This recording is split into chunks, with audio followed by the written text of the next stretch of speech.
The first thing Nora Whitfield noticed about the man waiting for her at the station was that he looked poorer than his letters had prepared her for. His coat was faded, his boots were cracked, and the old brown horse beside him wore a saddle repaired with rope. Yet when he lifted his eyes toward her, Nora saw something in them that made her tighten her hand around her travel bag. It was not shame or fear. It was the guarded look of a man hiding something, and before the day was over, she would discover a secret so great that it would change everything she believed about him. Nora had always been good at seeing life as it truly was. Her mother used to say she had been born with the mind of a bookkeeper and the heart of someone much older. She did not believe pretty words unless actions stood behind them, and she had never trusted promises that sounded too easy. At 28 years old, Nora lived in Dayton, Ohio, in a narrow room above a dress shop. She had spent the last 7 years sewing coats, repairing dresses, and saving every coin she could. Her father had died after a winter illness, leaving behind unpaid bills and a small house that the bank soon took. Her mother had followed him 2 years later, and since then Nora had worked without allowing herself much time to think about what she wanted. By the spring of 1884, every debt was finally paid. For the first time in years, Nora owed no one anything. She had $62, 2 simple dresses, a box of sewing tools, and 12 books that had once belonged to her mother. She should have felt free. Instead, she looked out of her small window at the brick wall of the building next door and felt trapped. She could picture the years ahead with painful clearness. The same shop, the same room, the same cold meals eaten alone beside the window. Nothing terrible would happen to her there, but nothing wonderful would happen either. One rainy evening, while wrapping scraps of cloth for the next morning, Nora noticed a newspaper left behind by a customer. Near the bottom of the last page was a short advertisement. Mountain rancher, age 39, living near Silver Pine, Montana, honest and hardworking, limited money. Seeks a strong and sensible wife willing to live far from town. Life is difficult, but the home is safe. No false promises. Nora read it 3 times. The words were plain, almost too plain. The man did not call himself handsome. He did not claim to be wealthy. He did not promise comfort or romance. He offered only honesty, work, and a safe home. For reasons she could not fully explain, that felt more valuable than a page filled with sweet lies. She wrote to him the next morning. His name was Elias Mercer. His reply came 12 days later. His handwriting was firm but uneven, as though he wrote only when necessary. He told her that he lived high in the Bitterroot Mountains, almost 5 hours from Silver Pine. Winters were long, roads often disappeared beneath snow, and there were weeks when no visitor came near the property. He also told her that another woman had once agreed to marry him. She arrived, stayed 9 days, then begged him to return her to town. Elias had taken her back without argument. Nora respected him for telling her. Over the next 2 months, they exchanged letters. Elias never used romantic words, but he answered every question truthfully. He owned some cattle, a few horses, and enough land to survive. He said the house was old but strong. He admitted that he was quiet and had lived alone for so long that conversation did not come easily to him. In his final letter, he wrote that if she still wished to come, he would meet her at the Silver Pine station on June 6. He would be wearing a gray shirt and standing beside a brown horse with a white mark across its nose. Nora sold most of what she owned, packed her books and clothing into one trunk, and boarded the westbound train. The journey took nearly a week. When the train finally reached Silver Pine, the station was crowded with miners, ranch hands, traveling families, and men unloading wooden crates. Dust moved through the hot afternoon air. Horses pulled wagons along the road while hammers struck boards somewhere beyond the station. Nora stepped onto the platform and searched for the brown horse. She found the horse first. Then she saw Elias. He was tall and broad across the shoulders, though his body was lean from years of hard work. His dark hair touched the collar of his gray shirt, and a short beard covered his jaw. His coat had been patched at both elbows, and one boot was tied near the ankle with a strip of leather. He looked exactly like a poor mountain man. Still, he stood straight, and his serious blue eyes did not turn away when she approached. "Nora Whitfield," he said. "Elias Mercer." For a moment, neither of them spoke. Then he removed his hat. I am glad you came. There was no smile, but his voice carried a quiet warmth that surprised her. He lifted her trunk as if it weighed nothing and placed it into a small wagon. The wagon was old, with scratched boards and one wheel that made a soft, clicking sound whenever it moved. Nora noticed that the harness had been repaired in 3 places. Every detail matched the words limited money. Elias helped her into the wagon and handed her a canteen. The climb is long, he said. Drink before you feel thirsty.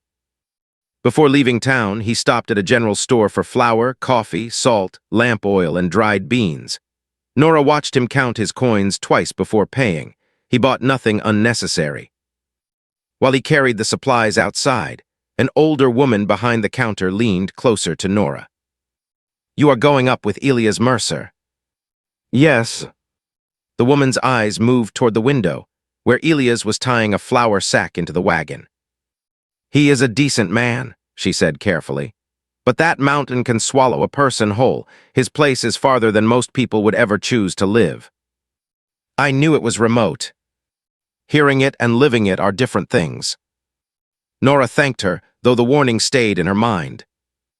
They left Silver Pine before 3 in the afternoon. The road soon narrowed into a rough trail that climbed between tall pine trees. The town disappeared behind them, along with the sounds of wheels, voices, and hammers. For the first hour, Elias spoke only when the trail became dangerous. Hold the side here. Lean back on the slope. Watch that branch. His silence did not feel cruel. It felt like part of him, as natural as the mountains rising around them. The higher they climbed, the colder the air became. Nora felt pressure behind her eyes, and breathing took more effort than it had in town. Elias noticed. Slow breaths, he said. Do not fight the mountain. She followed his advice, and after a while the pain eased. Near sunset, the trees began to thin. Dark cliffs rose on both sides of the trail, and patches of old snow still rested in places where sunlight could not reach. Nora looked ahead but saw no house, no cattle, and no open land. She began to wonder whether the ranch was nothing more than a poor cabin hidden among rocks. How much farther? She asked. Not far. You said that an hour ago. The corner of his mouth lifted slightly. This time it is true. The wagon climbed one final steep path. At the top stood a narrow wall of stone with an opening barely wide enough for the wagon to pass through. Elias pulled the horse to a stop. Beyond the opening, Nora could see only bright evening light. He looked at her, and for the first time she saw uncertainty in his face. There is something I did not explain in my letters, he said. Nora's body went still. What did you hide from me? Elias looked through the stone opening. The truth about my ranch. He guided the wagon forward. They passed between the rocks, and the land opened before them. Nora forgot how to breathe. Below the ridge stretched a wide green valley surrounded by mountains. A clear river ran through the center, shining like silver beneath the setting sun. Hundreds of cattle moved across the distant grasslands. Long wooden barns stood beside fenced fields, and rows of horses grazed near a large stone house with tall windows and a deep-covered porch. The ranch was not small. It was not poor. It seemed to fill the entire hidden valley. Nora turned slowly toward Elias, unable to hide her shock. He still wore the patched coat. His worn hands still held the reins. Yet the land below looked greater than the estates of men who had once passed through Dayton in polished carriages. This belongs to you, she whispered. Elias watched her carefully. All of it. Nora stared at the secret ranch, then back at the man she had crossed half the country to marry. The question was no longer whether Elias Mercer had enough to provide a home. The question was why he had worked so hard to make her believe he had almost nothing. For several long moments, Nora could only stare at the valley below. The setting sun covered the grass in gold, while cattle moved across the fields in slow, dark lines. Smoke rose from the chimneys of the stone house, and ranch hands worked near the barns. Everything before her spoke of wealth, order, and years of careful labor. Yet Elias Mercer sat beside her dressed like a man who could barely afford flour. You said you had limited money, Nora said. I do. She turned toward him sharply. You own a valley filled with cattle. I own land, animals, barns, and a house. That is not the same as having money in my pocket. Nora looked at the huge ranch again. His answer was reasonable, but it did not explain the whole truth.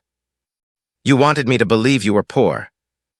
Elias lowered his eyes toward the reins. I wanted you to believe only what mattered. And who decided what mattered? His jaw tightened, but he did not argue. The wagon began moving down the ridge. Nora sat beside him in silence, though her mind was crowded with questions. The ranch looked larger with every turn of the trail. She counted 3 barns, several worker cabins, 2 large fenced pastures, and a long building that seemed to be used for storing grain. Men stopped working as the wagon approached. Some removed their hats. Others watched Nora with open curiosity. A gray-haired man came forward from the largest barn. He had a heavy mustache and walked with a slight limp. Good to see you back, Mr. Mercer, he said. Mr. Mercer. Nora noticed the respect in his voice. Elias climbed down and introduced the man as Walter Briggs, the ranch foreman. Walter welcomed Nora warmly and told 2 workers to carry her trunk into the house. The stone house was even grander than it had looked from the ridge. It had 6 bedrooms, a wide kitchen, a large dining room, and a sitting room with bookshelves covering an entire wall. Thick rugs lay across the wooden floors. A tall clock stood near the stairs, and framed maps of the valley hung beside the fireplace. Nora walked slowly through the rooms. This is not an old, simple house, she said. My grandfather built the first part, Elias replied. My father added the rest. A woman in her 50s came from the kitchen, drying her hands on an apron. Elias introduced her as Martha Cole, the housekeeper. Martha smiled at Nora with such open relief that Nora wondered how many years she had waited for Elias to bring someone home. Your room is ready, Martha said. My room. Elias looked uncomfortable. I thought you might prefer your own space until we know each other better. Nora studied him for a moment. That choice showed care, but it also reminded her that there were still many things between them that had not been spoken. After supper, Elias asked Nora to join him on the porch. The valley had grown dark and lanterns glowed near the barns. Somewhere in the distance, a horse called out. Nora stood beside the railing. I want the full truth now. Elias nodded. He told her the ranch had belonged to his family for 3 generations. His grandfather had discovered the hidden valley while trapping in the mountains. Over time, the family bought the surrounding land and built one of the largest cattle operations in the territory. When Elias was 22, his father died after being thrown from a horse. Elias inherited everything. Within a year, women from several towns began showing sudden interest in him. Families invited him to dinners. Fathers spoke of their daughters. Even women who had once ignored him sent letters. He had nearly married one of them. Her name was Caroline Shaw. Elias had believed she cared for him until he overheard her speaking with her brother. Caroline did not love him. She wanted the ranch, and her brother planned to control the cattle business after the wedding. Elias ended the engagement the next morning. Years later, he placed an advertisement for a wife without mentioning the size of the ranch. The first woman arrived, saw the isolation, and left before learning the truth. After that, Elias became even more careful. So you tested me, Nora said. I protected myself. You decided I might be dishonest before I ever stepped off the train. I decided wealth makes honesty harder to see. Nora turned to face him. And what did poverty make you see? Elias did not answer immediately. She continued before he could speak. You saw whether I would travel here for a poor man. You saw whether I would accept patched clothing and a broken wagon. But what did I get to see? I came here believing I knew the life being offered to me. You changed the truth before placing it in my hands. I did not lie about the work or the mountain. You lied by hiding the most important part. His face hardened slightly. The ranch should not be the most important part. It became important because you made it a secret. Nora's words landed between them. Elias looked out toward the dark fields. I did not know another way. There was something tired in his voice, and it softened her anger but not enough to remove it. "Then you should have trusted me with the choice." She returned inside and closed the door behind her. The next morning, Nora woke before sunrise. She expected Elias to avoid her, but she found him in the kitchen drinking coffee. He rose when she entered. "I will take you back to Silver Pine if you wish," he said. Nora stared at him. "You think one hard conversation means I am leaving?" "The last woman left." "I am not the last woman." His expression changed, though only slightly. Nora poured herself coffee. "I have not decided anything yet. I need to understand this place and the man who owns it." Elias nodded. "That is fair." Over the next 2 weeks, Nora studied the ranch with the same care she had once used to study unpaid bills. She walked the barns with Walter, reviewed the supply records, and watched the cattle drives from the lower hills. She quickly discovered that the ranch was valuable, but it was not easy. The winter before had killed nearly 80 cattle. A bridge across the river needed replacing. Grain prices were rising. 2 buyers in Silver Pine had delayed payment, leaving Elias short of ready cash. The wealth was real, but so were the dangers. She also learned that Elias worked harder than any man on the property. He repaired fences, treated sick animals, carried feed, and rode into storms when cattle wandered too near the cliffs. He ate with the workers and never asked a man to do something he would not do himself. His worn clothing was not a disguise. It was simply what he wore while working. Nora's anger slowly changed shape. She still believed he had been wrong, but she began to understand what fear had done to him. Elias had spent years surrounded by people who wanted what he owned. He had stopped knowing how to separate caution from mistrust. One afternoon, Nora found a serious mistake in the ranch accounts. A cattle buyer named Vernon Pike owed Elias almost $4,000. The payment was 3 months late, but no one had challenged him because Pike controlled much of the shipping business in Silver Pine. "Why have you allowed this?" Nora asked. Elias stood across the office desk. "Pike says the market has been slow. He bought your cattle and sold them weeks ago. He owns the rail contracts. That does not give him the right to steal from you." Elias leaned against the desk. "What would you do?" "I would go to town, place the written agreement in front of him, and demand payment." "He will refuse." "Then I would inform every rancher in the county that Vernon Pike does not pay his debts." Elias looked at her with quiet interest. "You would make an enemy." "He made himself an enemy when he kept your money." 2 days later, Nora rode into Silver Pine beside Elias. Vernon Pike was a large man with a red face and a gold watch. He laughed when Nora placed the agreement on his desk. "This is ranch business," he said, "not work for a mail-order wife." Nora did not move. "Debt is debt, Mr. Pike. It does not change because a woman reads the paper." Pike looked toward Elias. "You let her speak for you." Elias' voice was calm. "She is speaking with me." The smile disappeared from Pike's face. Nora told him he had 5 days to pay. Otherwise, copies of the agreement would be sent to every cattle owner who used his rail service. Pike paid in 3. That evening, Elias found Nora standing beside the river.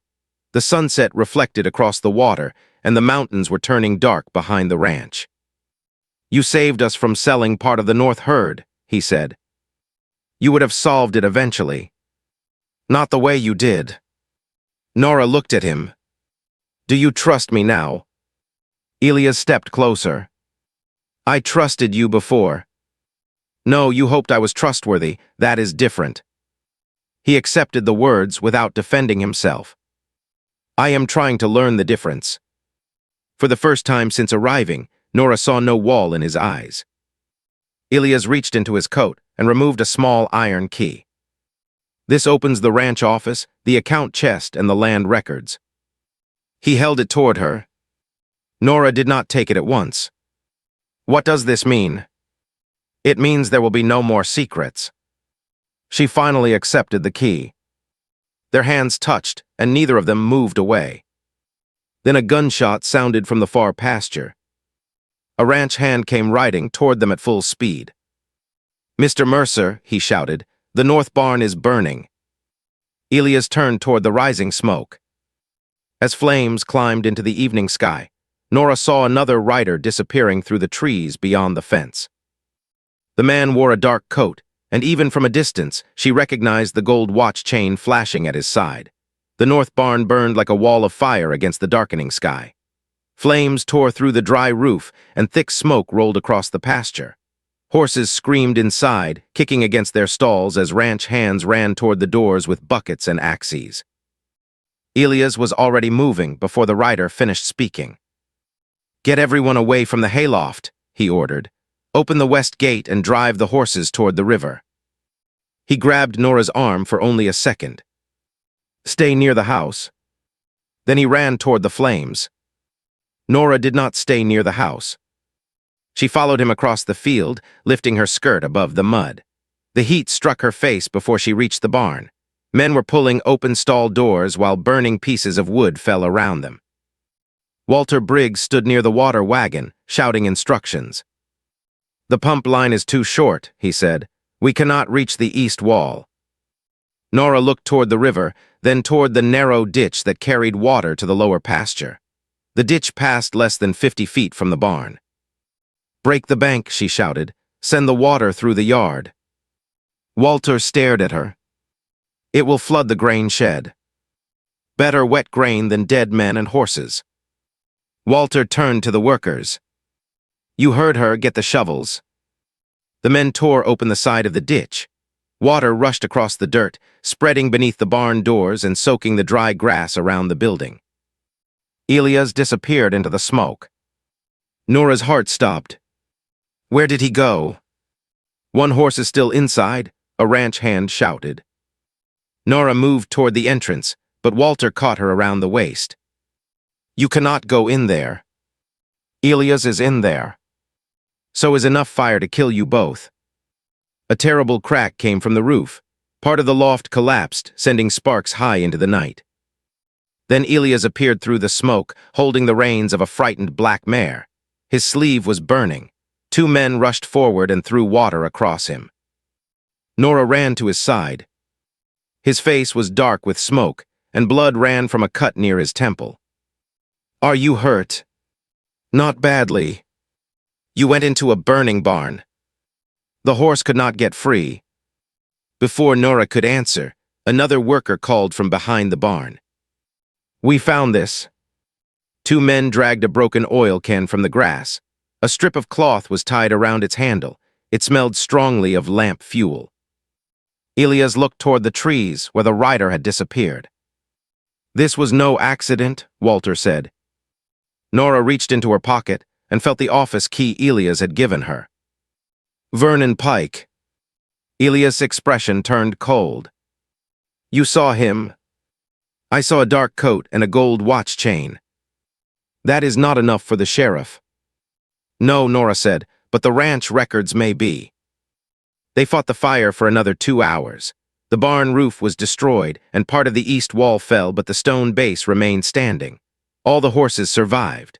1 worker suffered a burned hand, and Elias' arm was badly bruised, but no life was lost. Near midnight, rain began to fall. The drops struck the smoking beams and turned the yard into black mud. Nora stood beside Elias beneath the porch roof, while Martha cleaned the cut on his forehead. "You should be in bed," Martha said. "I am fine." "You always say that when you are not." Martha finished tying the cloth around his head and went inside to prepare hot water. Nora looked at Elias' burned sleeve. "Vernon will try again." "He may." "You sound calm." "I am deciding what to do." Nora pulled the iron key from her pocket. "Then let us decide together." They entered the ranch office and opened the account chest. Nora searched through old agreements, shipping papers, and letters from cattle buyers. She read until her eyes hurt and the oil lamp burned low. Near dawn, she found 3 letters written by Vernon Pike. The first asked Elias to sell him the eastern grazing land. The second offered half its true value. The third warned that ranchers who refused his business often found it difficult to move cattle by rail. Nora placed the letters on the desk. "He has threatened you before." Not directly enough to prove anything. There is more. She opened the payment ledger. Vernon had claimed that low cattle prices caused his delay, but the shipping records showed he had sold Elias' herd at a strong profit only 6 days after buying it. He lied about the sale, Nora said. If we bring these papers to the sheriff and speak with the other ranchers he cheated, they may finally stand against him. Elias studied her face. You are talking about a fight that could become dangerous. He made it dangerous when he burned the barn. I could send you back east until it is finished.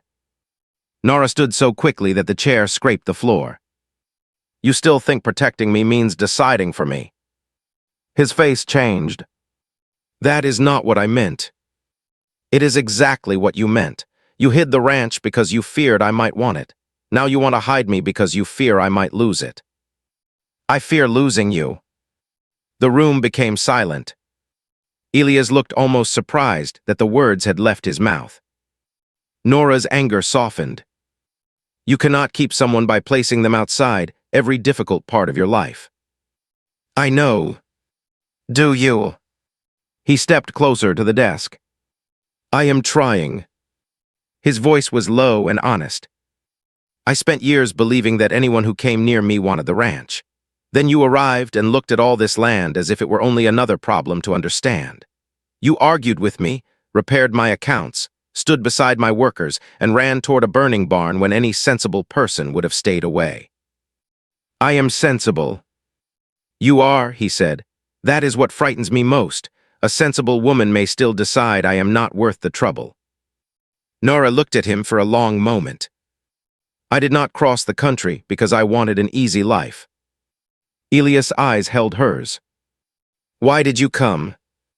Because your letters sounded real. Even when they did not tell the whole truth, they sounded more honest than the life I had left behind. She placed the key on the desk between them. But I will not stay as a guest who is protected from every decision. I will stay only as your partner. Elias looked at the key. Then he pushed it back toward her. Keep it. By noon, they rode to Silver Pine with Walter and 2 ranch hands. The sheriff listened carefully as Nora explained the late payment, the threatening letters, and the rider she had seen leaving the pasture. Vernon Pike denied everything. He laughed when the sheriff questioned him. A woman sees one gold chain in the dark, and suddenly I am an outlaw. Then another rancher entered the office. His name was Samuel Hayes, and Vernon owed him money too. After Samuel came Thomas Reed, then James Carter. Each man carried papers showing delayed payments, false prices, or threats connected to Vernon's rail contracts. The sheriff searched Vernon's warehouse that evening. Inside, he found oil cans marked with the same company name as the can discovered behind Elias' barn. A young worker finally confessed that Vernon had paid him to leave a horse near the North Trail after the fire. Vernon was arrested before sunset. The whole town gathered near the sheriff's office as he was led away. He looked at Nora with hatred, but Elias stepped between them. This time, Nora did not feel hidden behind him. She felt that he was standing beside her. The following weeks were filled with repairs. The north barn was rebuilt with a stone wall and a wider water channel. The grain shed dried out, and most of the stored feed was saved. Elias paid every worker extra for the danger they had faced. Nora took full control of the ranch accounts. She arranged new cattle sales with honest buyers and joined 3 nearby ranches to hire wagons instead of depending only on Vernon's rail business. By autumn, the ranch was stronger than it had been before the fire. One evening, Elias found Nora on the ridge where she had first seen the hidden valley. The grass had turned gold, and the mountains carried the first white signs of winter. He stood beside her without speaking. Nora smiled. You have become quiet again. I am trying to find the right words. That could take all winter. The corner of his mouth lifted. He removed his hat and held it in both hands. When I wrote the advertisement, I thought I needed a woman who could survive this mountain. Nora waited. I was wrong. How? I needed a woman who could teach me how to live on it without being alone. He reached into his coat and removed a small silver ring. It was simple, with no jewels or decoration.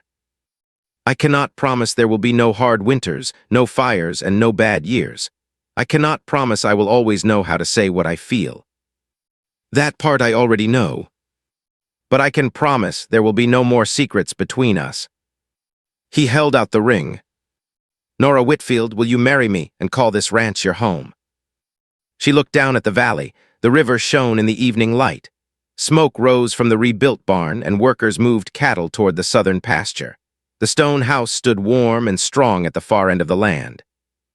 Then she looked at Elias, still wearing the same patched coat he had worn at the station.